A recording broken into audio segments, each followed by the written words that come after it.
नमस्कार। कांग्रेस पार्टी सबक लेने को तैयार नहीं है और कांग्रेस पार्टी के जो खेवनहार हैं, नेता हैं, जिनको फिर से नेतृत्व देने की कोशिश हो रही है, जिसके लिए बांस थून लगा के छपरी छाने की एकदम कोशिश की जा रही है, वो भी सीखने को तैयार नहीं है। किसी से सीखने को तैयार नहीं है। न तो अपनी पार्टी के वरिष्ठों से सीखने को तैयार हैं और न जो सहयोगी हैं, दूसरे नेता हैं, जो सचमुच बहुत बड़े नेता हैं, जिनकी ताकत की वजह से एक राज्य में सरकार की हिस्सेदार है कांग्रेस, महाराष्ट्र। और मैं उन नेता की बात कर रहा हूं, शरद पवार। शरद पवार का जो राजनीतिक कौशल है, उससे ज्यादा जो उनकी राजनीतिक समझदारी है, वो ज्यादा असरकारी है, वो ज्यादा प्रभावकारी है। और इसीलिए वो अपनी राजनीति करते हैं। महाराष्ट्र में वो किसी को बिल्कुल आने नहीं देते, फिर वो नरेंद्र मोदी हो या अमित शाह, सबको पटकनी देते हैं। और अभी महाराष्ट्र में पटकनी दी ही थी उस राजनीति में। भारतीय जनता पार्टी का फलूदा निकाल दिया। एक तरह से कहें तो भाजपा इतनी अपमानित कभी नहीं हुई।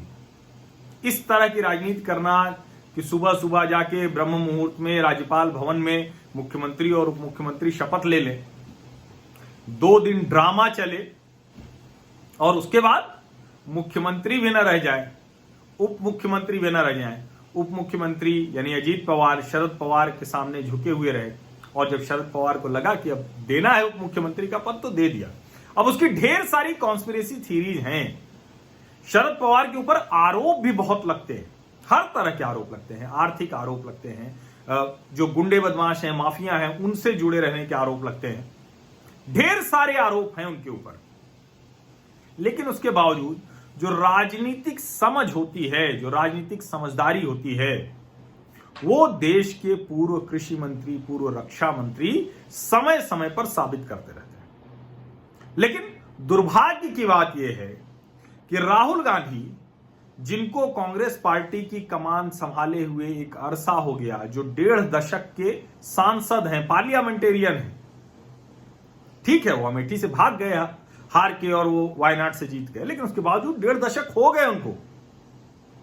जो देश की मुख्य विपक्षी पार्टी के नेता हैं, जिनके ऊपर फिर से उनके कंधे पे ही आने वाला और कहीं नहीं जाने वाली है अध्यक्षी, गांधी परिवार में रह रही है। दूसरे लोग छोड़ छोड़ के जा रहे हैं, लेकिन गांधी परिवार को कुछ सूझ नहीं रहा। शरद पवार ने जो आज बातें कही हैं, जो इंटरव्यू उन्होंने दिया है, वो दिखाता है कि एक परिपक्व नेता किस तरह से बात करता है और उस नेता के परिपक्व होने की वजह से कैसे उसके पीछे समर्थक मजबूती से खड़े होते हैं, कैसे उस नेता के साथ जब वो बारिश में भीगते वाली फोटो भाषण देते शरद पवार की आई थी, तो उसने दिखाया था कि वो नेता कैसे एक खांटी नेता की तरह व्यवहार करता है और जनता भी खड़ी हो जाती है क्योंकि नेता भीग रहा है। लेकिन नेता को राजनीतिक समझदारी दिखानी होती है। देश पर जब इतना बड़ा संकट हो तो जो पुराने अनुभव हैं, जो इतिहास है, जो वर्तमान है, जो हमारी स्थिति है, उस सब को देखकर बयान देना होता है। कांग्रेस पार्टी, सोनिया गांधी, राहुल गांधी, प्रियंका गांधी सरकार पर हमले करने के अलावा कुछ कर ही नहीं रहे। पूछ रहे क्यों बिना हथियार के भेज दिया, पूछ रहे क्यों पेट्रोलिंग नहीं की, पूछ रहे हैं क्यों नरेंद्र मोदी ने जमीन दे दी, पूछ रहे रक्षा मंत्री क्या कर रहे थे। उन सब सवालों का जवाब पवार साहब ने दे दिया है। शरद पवार ने बहुत कैटेगरिकली कहा, जब पत्रकार ने, रिपोर्टर ने उनसे पूछा कि राहुल गांधी तो ये कह रहे हैं कि सीमा के अंदर घुसाए हैं चीन।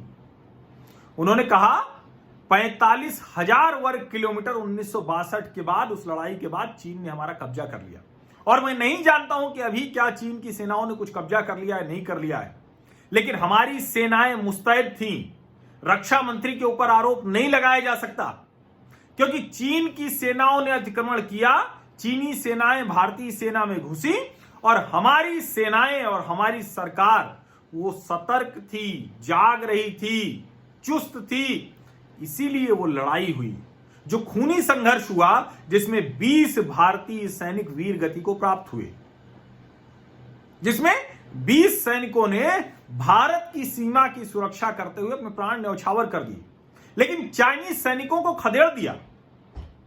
उन्होंने कहा कि कई जगहों पे खबरें आ रही हैं, हो सकता है कई जगह घुस आया हो चीन, मुझे नहीं पता है कि सही स्थिति क्या है, लेकिन अभी वक्त एक साथ खड़े होने का है। और ये चीन का तरीका है, चीन इसी तरह से साम्राज्यवादी नीति अपनाता है। और अभी उसने कितने किलोमीटर कब्जा किया है ये सवाल नहीं है। 45,000 किलोमीटर 1962 की लड़ाई के बाद चीन ने भारत का कब्जा कर लिया था। यह बात राहुल गांधी को ध्यान में रहनी चाहिए। स्पेसिफिक जवाब दिया उन्होंने कहा कि हमारी सेनाएं सतर्क हैं, हमने इंफ्रास्ट्रक्चर जो तैयार किया उस इंफ्रास्ट्रक्चर से चीन को दिक्कत है, उस सड़क से, उस बुनियादी ढांचे से, उस पुल से। हमारी जो सीमा पर लाइन ऑफ एक्चुअल कंट्रोल जो है, जो करीब 4,000 किलोमीटर के आसपास की भारत और चीन की सीमा है, उस पर जो भारत ने अपना बुनियादी ढांचा दुरुस्त किया है, उस पर जो शानदार सड़क बना दी है, उस पर जो पुल बना दिए हैं, उस पर जो अप्रोच रोड एलएसी तक बेहतर कर दी है, उसकी वजह से चीन को ये सारी दिक्कतें हो रही हैं। और ये है कि स्ट्रेटेजिक पोजीशन है जो हमारी रोड है, दौलत बेग ओल्डी रोड, जो करीब 250 किलोमीटर लंबी है, इसीलिए क्योंकि वो एक स्ट्रेटेजिक रोड है एलएसी के पास।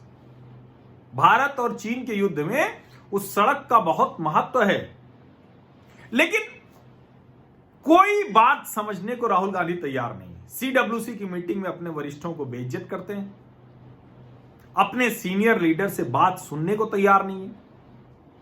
उनको मैंने जो पहले भी बताया था ना, जिसे फैक्ट्री का मालिक होता है तो कंपनी के कर्मचारियों जैसा राजनीतिक दल को ट्रीट कर रहे हैं, और वो नेता भी उसी तरह से व्यवहार कर रहे हैं। और ये जो न सीखने वाली है, पवार साहब ने आज बड़ा सबक दिया है राहुल गांधी को।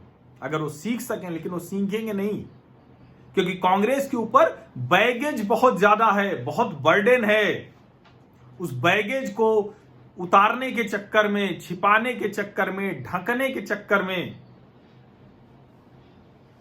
जितना ज्यादा गहरे खुद रहा है, उतना कांग्रेस के, बताइए, मेहुल चोकसी भी उनको चंदा दे देता है, जाकिर नाइक दे देता है, राजीव गांधी फाउंडेशन को प्रधानमंत्री राष्ट्रीय राहत कोष से भी मिल जाता है, चीनी दूतावास भी दे देता है, चीन की सरकार भी दे देती है। कमाल का है ना ये सब। शायद यही सब वजह है कि वो सबक सीखने को तैयार नहीं है। लोग कहते हैं कि राहुल गांधी बड़े भोले हैं, मुझे भी कई बार लगता है इनोसेंट लगते हैं, लेकिन ये इनोसेंसी नहीं है, ये निर्दोष राजनीति नहीं कर रहे हैं राहुल गांधी। राहुल गांधी कांग्रेस के उन जो उनकी गलतियां हैं, जो उन्होंने गलत काम किए हैं, उनको छिपाने के चक्कर में देश जब इतने बड़े संकट से जूझ रहा है तो उस वक्त भी सीधे तरीके से नहीं बात कर रहे हैं, उस वक्त भी देश की एकता के लिए नहीं बात कर रहे हैं, उस वक्त भी दुनिया में एक देश, एक नेतृत्व के तौर पर नहीं जाने दे रहे हैं। उस वक्त भी वो सवाल ऐसे पूछ रहे हैं जैसे वो चाइनीज पक्ष की तरफ से हो। शरद पवार का पूरा इंटरव्यू राहुल गांधी को पढ़ना चाहिए, और पवार साहब ने जो सबक दिया है इस उम्र में, उस नेता की जो पकड़ है, जो मजबूती है, वो ये एक इंटरव्यू बता देता है। हालांकि वो ऐसे ढेर सारे फैसले, ऐसे ढेर सारे इंटरव्यू देते रहते हैं, उनका हर निर्णय इस तरह का होता है, लेकिन राहुल गांधी को यह समझना चाहिए, जो उन्होंने सीडब्ल्यूसी की मीटिंग में कहा कि मैं तो मोदी पर हमले करता रहूंगा। ये सिर्फ हमले करते रहने से राजनीति बड़ी नहीं होती है, प्रामाणिक हमले करने से होती है। विश्वसनीयता आपकी तब बनती है जब आपने जो किसी नेता के ऊपर हमला किया, आपकी बात सही साबित हो, नेता वो दूसरा जिसके ऊपर हमला किया झूठा साबित हो, गलत साबित हो। लेकिन यहां क्या हो रहा है, पवार साहब वही कह रहे हैं जो सरकार कह रही है, जो नरेंद्र मोदी मीटिंग में कह रहे थे, जो डॉक्टर एस जयशंकर ने कहा विदेश मंत्री के तौर पर, वही कह रहे हैं। और इस वक्त जिस तरह की बार्गेनिंग प्रोसेस चल रही है, जिस तरह से चीन और भारत के बीच सीमा विवाद में अपना पक्ष मजबूत करने की कोशिश हो रही है, उसमें देश के सभी नेताओं को शरद पवार की ही तरह बोलना चाहिए। उसमें देश के सभी नेताओं को शरद पवार जैसा ही सधा हुआ, गंभीर, परिपक्व बयान देना चाहिए। राहुल गांधी जैसा हल्का बयान नहीं देना चाहिए कि मैं तो हमले करूंगा, मेरा कोई क्या बिगाड़ ले। अरे कोई किसी कुछ नहीं बिगाड़ता। अगर आप गलत नहीं तो आपका कोई क्या बिगाड़ेगा? अगर आप गलत नहीं हैं तो कोई आपका कुछ नहीं बिगाड़ सकता है। भारत में लोकतंत्र है, चीन की तरह तानाशाही नहीं।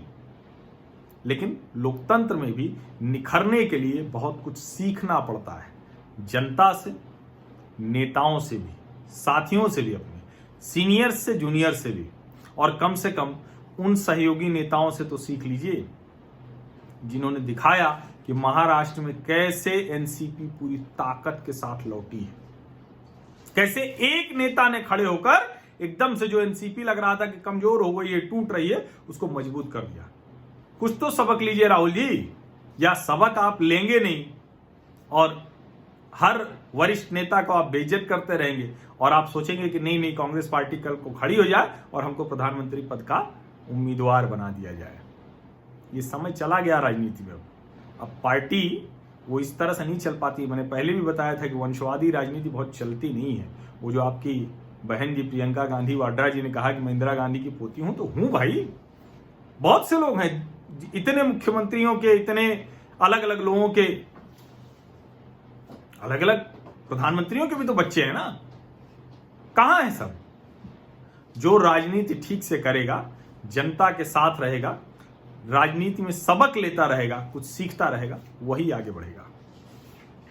आप लोगों को इस चर्चा, इस विश्लेषण में लगता है कि ये बात आगे पहुंचनी चाहिए, तो आप YouTube चैनल को हमारे सब्सक्राइब जरूर कर लीजिए, नोटिफिकेशन वाली घंटी दबा दीजिए। दूसरे लोगों को जिनको आपको लगता है कि इस तरह की बात वो सुनना पसंद करेंगे, उनको भी इसको बढ़ा दीजिए। इतना काम आप करते रहिए, बाकी का काम मैं आपको करता रहूंगा। हर तरह की राजनीतिक खबरों, राजनीतिक विश्लेषण, आर्थिक, सामाजिक जो भी खबरें हैं उसको आप तक पहुंचाता रहूंगा।